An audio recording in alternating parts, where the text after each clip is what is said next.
ফলে খুনি হাসিনার বিদায় হয়েছে সেই প্রজন্ম খুবই অল্প সংখ্যক এই সমস্ত কর্মকাণ্ডে জড়িত। কারা জড়িত?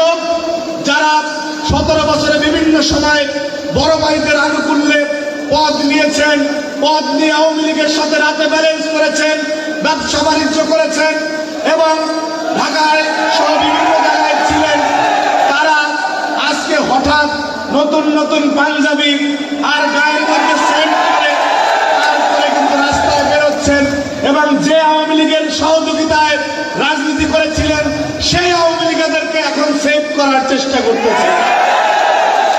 সুতরাং এই তিন সংগঠন 17 বছর ধরে রক্ত দিয়েছে। আমাদের রক্তের উপর দিয়ে এই বৈষম্য বিরোধী আন্দোলনের গণ অভ্যুত্থানের চেতনা প্রতিষ্ঠিত হয়েছে, এইটা দিবালোকের মতো সত্য। সুতরাং এই 17 বছরের পরীক্ষিত প্রজন্ম নিয়ে আমাদের প্রচন্ড আবেগ রয়েছে। আমরা যখন দেখি কোনো উপজেলার ছাত্রদল, যুবদল, স্বেচ্ছাসেবক দলের কেউ বহিষ্কার হয়েছে, আমাদের হৃদয়ে রক্তকরণ হয়। আমরা চাই না আমাদের কোনো সহযোদ্ধা শাস্তির মুখে পড়ুক।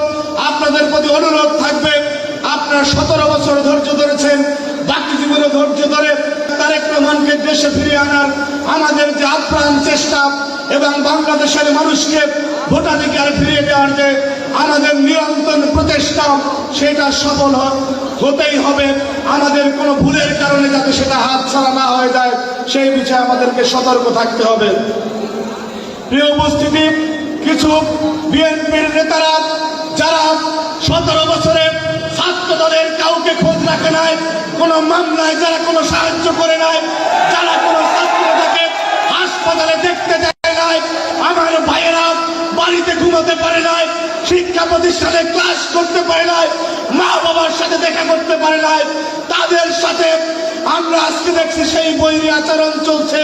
আপনারা নমিনেশন পাবেন, ভালো কথা, আমরা আপনাদের সাহায্য করব, আপনাদের জন্য আবার মাথার ঘাম পায়ে ফেলাবো, কিন্তু শুধুমাত্র গ্রুপিং এর কারণে কোন সহযোদ্ধা যারা